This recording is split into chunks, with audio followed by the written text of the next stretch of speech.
Another fun fact is many people in the West have labeled lockdown and other containment measures to stop the spread of virus in the East as draconian, and even some question as authoritarian that indiscriminately infringe on citizens' civil liberties and cripple their livelihoods. While the numbers show that the seemingly harsh measures used in South Korea, mainland China, Taiwan, and Singapore to contain COVID-19 have worked to implement social distancing, the reality is that the individualistic, fiercely independent American, British, and Australian public is not likely to easily accept such measures.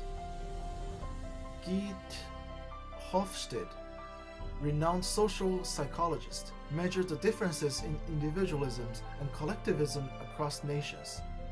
The hugger approach is a prime example of American individualistic culture. It is expected that each individual act for him or herself, make their own choices, and that individual needs take precedence over the groups. On the other hand, in South Korea, Singapore, Taiwan, and mainland China, where the collectivist orientation is prevalent, preferences are given to the rights of the community, team, or organization, and standing out is not encouraged. Therefore, decisions are made that take into account the best interests of the group. Employers and institutions take responsibility for their employees, and recognition is given to groups and teams as a whole. In times of crisis, where we need to move quickly to contain a pandemic, the collectivist orientation perspective has its benefits in its context. How can we adapt other cultures' solutions to work within our own families, cities, and governments? In the case of stopping the spread of coronavirus, we don't have the luxury of time.